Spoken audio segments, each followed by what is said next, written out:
I'm John Riley. We were working in Indonesia in West Papua, or Irian Jaya it was called. I was teaching in a Bible school, and we were there from 1993 to 2003. And I'm Judith Riley, and most of the time we were there, I was raising our family. We went to Indonesia with 2 children, and we had 2 more while we were there, although they were born in New Zealand. And my role was running a clinic on the Bible school campus for the staff and for the students, and using my nursing skills in that regard. And I did a little bit of teaching for some of the women at the wives of the students about health things, and that's what I did.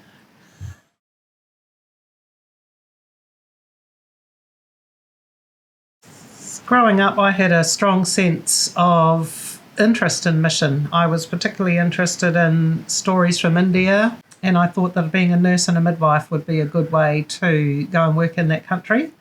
As I grew up in Palmerston North in a family that was church-going, and I had a strong faith through my teen years.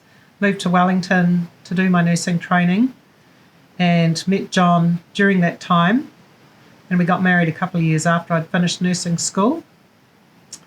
And we both felt an interest in mission and decided the next step for us would be to go to Bible college in Auckland. And do you want to say a bit about what you've been doing up until then? Yeah, I studied electrical engineering at Auckland University, and even during that time I felt a desire to do mission work in some ways, but the Lord said to continue with engineering, and I actually worked in engineering for 9 years. And then after we were married, our desire to be involved in mission sent us to Bible College of New Zealand, Laidlaw now, and we had 3 years there. And during that time, we heard quite a number of mission speakers, but one in particular from Pioneers caught our vision, and we ended up involved in a prayer group for Pioneers. And then we had a trip to Papua, 3 or 4 weeks, which during that time it really became clear that there was the need there and our desire to be involved in mission there. So that was our step towards getting involved in that particular mission and that particular place.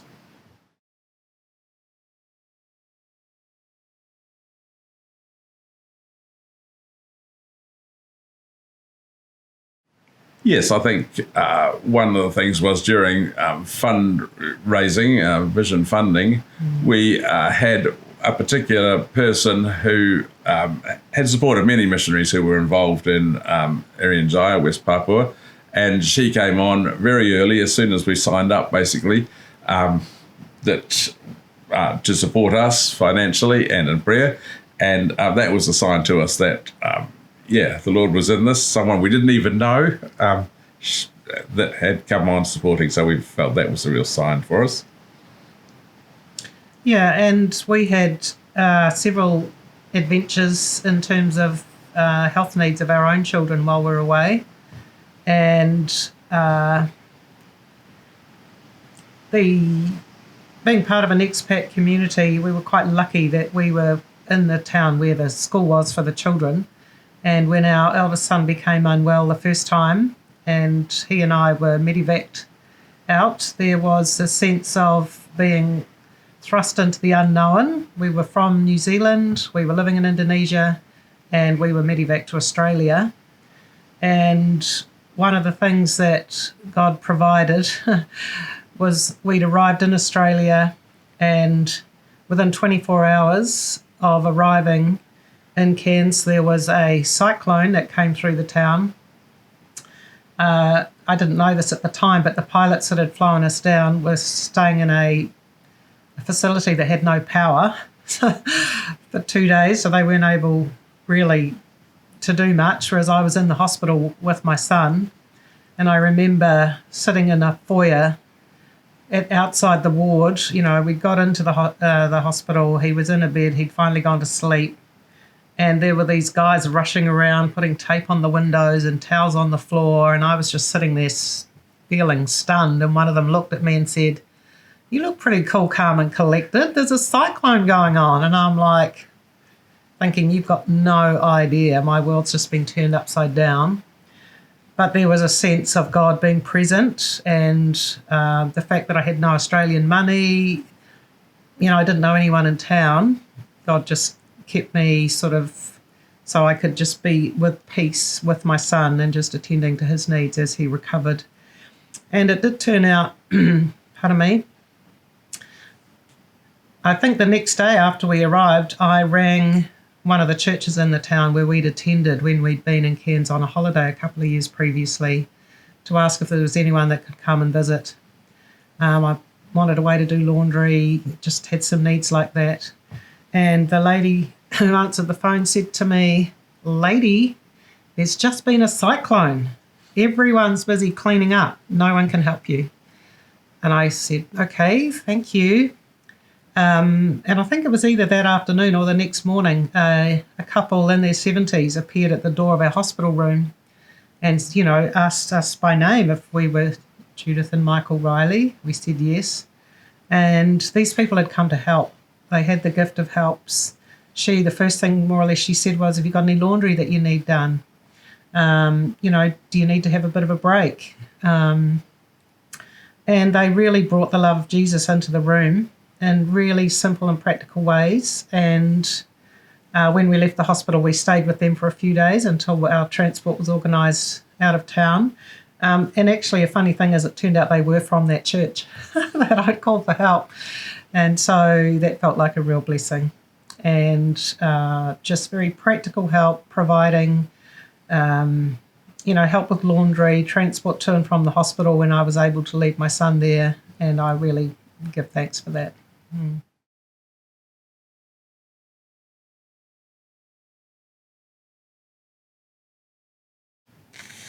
I think for me, it can be quite lonely living in another country where you start off learning language. And so the first year we spent living in West Java, the thing that helped me to make connection was having two small children, because there were neighbours around during the day very interested in my children. And so even though I didn't start language school in that first month while John was going to language school, it gave me opportunities to meet people and start forming connections. And that was an answer to prayer. And then in terms of people that spoke English, that in terms of a deeper friendship, there were some neighbours living nearby who were able to spend time with. And so my prayer for, in the loneliness and wanting friendship, God answered that prayer. And then during the time we were in West Papua, missionaries have this kind of going on furlough, coming back. And so there were people constantly leaving, constantly saying goodbye, constantly getting to know new people. And yet I was able to form a friendship with one or two people in each part of the year, where some of the people were prayer partners that met my kind of heart need for companionship. And I really appreciated that. It did really become difficult saying goodbye to lots of them. But, there's something called Facebook now, so I keep in touch with a lot of them through Facebook. Yeah.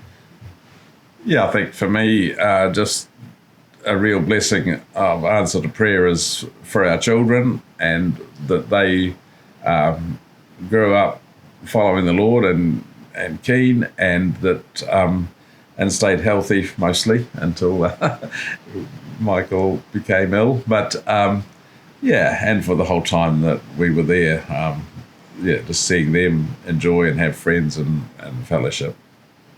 And then there were some health challenges amongst the students. And, as a nurse, sometimes I felt like this is out of my league. I don't know what to do.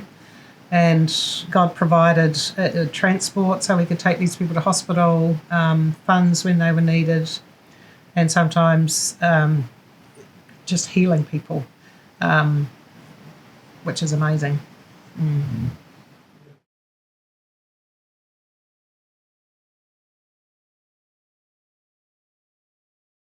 Yeah, I guess one of the challenges we faced, or I faced particularly, was the smallness of our team, and it dwindled more and more. And I ended up being team leader, as well as at one stage being the Bible school head that I've gone to teach in, someone from another culture.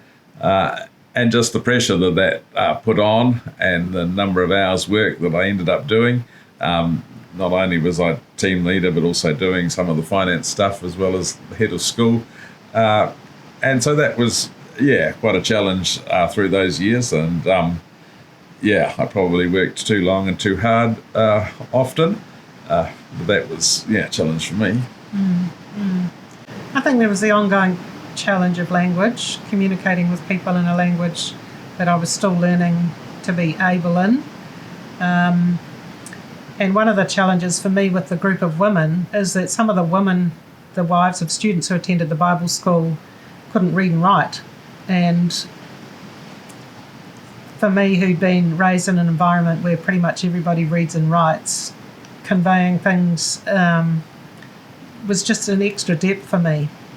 For a lot of our student families, just owning a pair of shoes, sort of meant they had a certain level of wealth. And a lot of people, went barefoot. And just being confronted with poverty and people who'd lost children, who'd died, soon after they were born or within the first 5 years of life, some of these heart-wrenching sadness. That was quite confronting, meeting people who'd had significant trauma that I hadn't experienced, or, and this was an everyday thing for some of these people. And I just found that I felt so privileged, and it was quite a struggle sometimes realising it's the same God that loves us all. He doesn't love me any more than he loves these people. He loves them just as much. And it was a challenge, to be Jesus in a way to these people when they were being Jesus in a better way, really, to me. I just realised I had such a connection to things, and what was important was being connected to God and to people.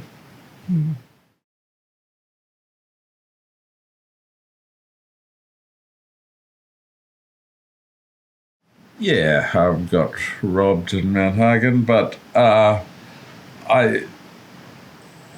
think, the whole thing of flying in the Highlands, we would teaching on the coast at the school, but in the long holidays, might call it summer, we would go to the Highlands so that we would get in contact with where most of our students had come from and the lives that they lived there. So, and for meetings with church leaders and with the mission team, we would fly in small planes in amongst the hills. So that was always a danger. One time we did get, I was flying and we got lost and engulfed in cloud and amongst the mountains. Praise the Lord for GPS and being able to get us out of that situation. And probably dangers that we didn't even know, but may have been around there, in terms of people, people who wanted rebels, and even biological things like snakes and things. I think for me, particularly the last 3 years we were there was increasing sense of, and this was after September 2001, yeah.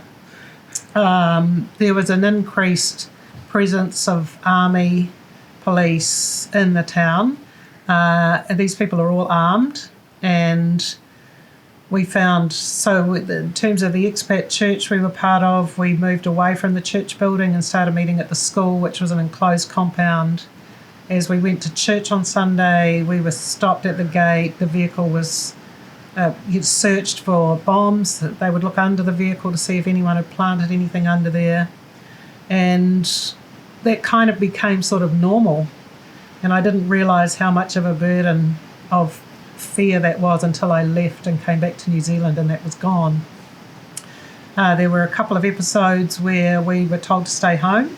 We were not Americans, we were Kiwis, but there was a definite sense of being a white person in that town that you might be a target for someone who was unhappy with the West. And so there were 2 or 3 periods where we were just told to stay home and hunker down for 2 or 3 days, not to go on the streets. One particular episode, one of the strip malls, row of shops in the town was burnt down.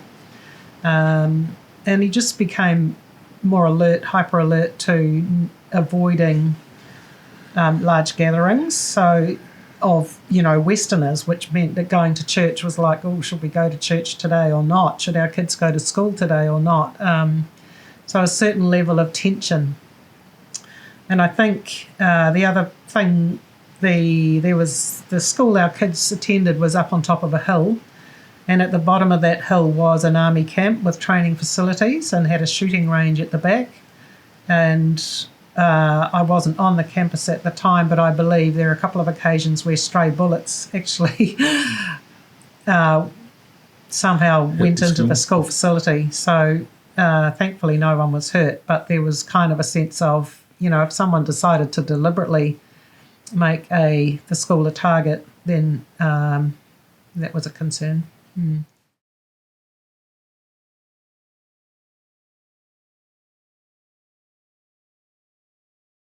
I think I mentioned the hill the school is on, and behind that school was an even bigger hill. And we come from Wellington, where there are lots of hills. So the one thing I found comforting was from the Psalms, I lift up my eyes to the hills. Where does my help come from? My help comes from the Lord. And that was often, as I looked at a hill, I could hang on to that God is present, God is my help, God is always here. The hill above Centani is a very high hill and dominates the town. And, even as I sit here now, I'm looking at a hill out of the window, and it's another anchor for me. God is my rock, God is my help. Yeah, and I think for me, especially teaching from 1 Corinthians about the problems that were going on in the church for in Corinth, and just thinking through, about the problems that we might see in the church around us, but thinking that the Lord is bringing his truth and putting truth into people's lives so that the church will grow and get on track and continue. And verses like there's no temptation common to man that he hasn't provided a way for us to escape, was a real blessing in terms of myself, but also for my teaching in the Bible school.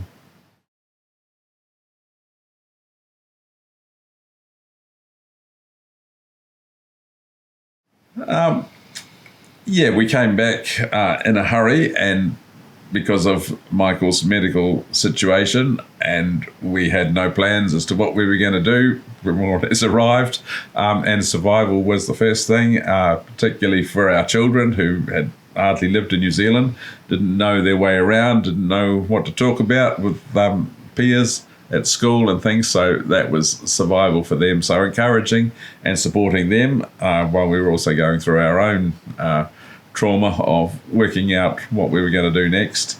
I sort of retrained in a new job of accounting and moved into that.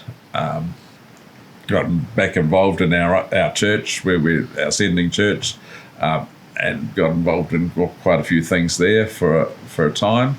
And eventually I've ended up working for a Christian charity, TSCF, Tertiary Students Christian Fellowship, doing accounting work, which is what I retrained in when we came back, and still involved in that, and feel that is a real need in our society for students, the desperation and the hopelessness that many of them feel, and the pressure of study. Involved with that, and believe it's a really worthwhile mission. It was really tough coming back because once again it was a medivac, and we felt kind of like we didn't know what we were doing. Had we heard God wrong? Was our call to mission still present? John was really burnt out, we realised looking back, from all the responsibilities that he'd had. And I think one thing, I was able to get work as a nurse because at that time all I needed to do was pay an annual fee to retain my practicing certificate. And working in nursing, looking after sick children in hospital, met a need for a sense of significance in what I was doing with my life. I think on reflection, the biggest loss leaving Indonesia and coming back to New Zealand was that loss of a sense of significance and contributing to the world and to other people. And so for me, I felt really lucky that I had that work. It took probably 2 or 3 years, I think, before John got work. He did get a part-time job, which was a real blessing from God. A person in our church who runs a business offered John some work, a half day a week in accounting, which has been, and just in building a relationship with that couple has been helpful. And I think for us coming back to the church that had sent us and re-establishing connections and finding people who also have a heart for mission but are living in New Zealand and seeing ways in which we could contribute, praying, giving money, welcoming, people into our home for prayer groups, mission prayer groups. John's had the opportunity to go to Bangladesh a couple of times to support some of our people from our church who are working there.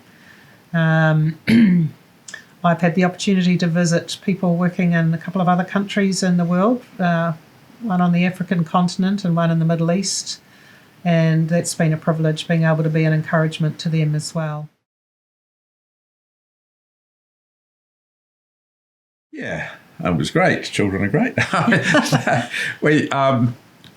think, as Judith said earlier, they provided, especially during language study, a way in, particularly for her, but for all of us, just being in the community, having children around and something to talk about and to watch while you're talking and learning language. And yeah, I think just for them particularly, it's a real different world, one that's a lot of freedom to explore, to do things, to play with fire and climb mountains and all sorts of things that probably is frowned on in New Zealand.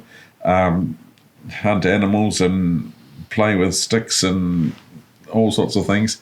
So that was great.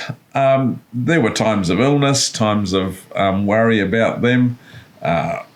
But yeah, it was great. We had a school nearby. We did try homeschooling briefly, but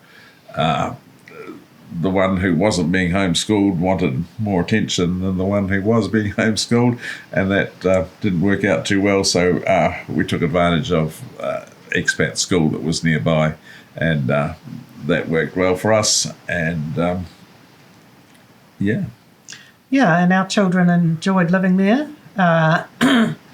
Became very obvious to us soon after we got back to New Zealand that although John and I had sort of come home, our children had left home. And I guess with all that was going on, particularly for our eldest son, adjusting to having type 1 diabetes was a big learning curve. And I actually didn't realise he, I think, was quite depressed. And so one answer to prayer there was as he connected with the youth group at the church and made some friends there. That was really a good thing. They had a great time, really, and we were lucky. We'd had some advice. One of the prayer meetings we'd done in New Zealand as we were doing, whatever you call it, deputation, fundraising, that kind of thing before we left, we'd had some advice from an older couple to avoid putting our children in boarding school. They were very against the idea of mission children being in a boarding school based on their own experience. So we were very lucky to live in the town where the school was. There were a couple of hostels there where children were living whose parents were living in remote areas. They were small ones, but we felt really lucky our children could live at home. And in that town was an expat community, and we also lived on the Bible school campus, which meant our children had friends, English-speaking friends and Indonesian-speaking friends. And yeah, there was a lot of freedom. Playing in some of the waterways, I guess activities that they might not get the chance to do here. Don't tell them about shooting out the street lights with the BB gun. Yeah. Yes, one of our sons and a couple of his mates Someone had got a BB gun, which I realised later was some sort of pellet gun. pellet gun, and our son managed to shoot out the street lights in an area. So that was a learning experience for him, and his pocket money was for several weeks directed towards the repair of those. It was pretty obvious who was responsible. Yeah. I mean, it was a good time. And the thing for our family, it's quite spread out. So our older son, we have 4 children. Our older son is 11 years older than the youngest. And so the older 3 particularly have memories of living in Indonesia, whereas our youngest son really doesn't have that memory. And so one of the weird kind of things in our family is that our children have had different experiences growing up. And so they've been getting to know each other as adults, really, because our youngest was 6 when the oldest one left home. And that's kind of a different dynamic, and it's just what it is. We've had the opportunity to visit Indonesia again with our youngest son, so he's got a bit more of an idea of what life was like growing up for the others. But yeah, that's added a bit of diversity. Yeah.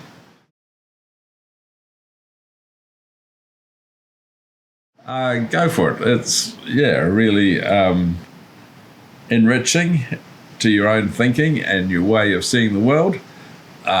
To go cross-cultural, it's not easy. It's not easy to make sense of what's going on in all sorts of situations. You don't understand the signals that you understand so well in your own culture. And that puts you, A, in need of God, and B, just dependent on other people to answer your questions or to show you the way. So it's humbling, it's hard, but it's really rewarding. It gives you a wider view of the world, and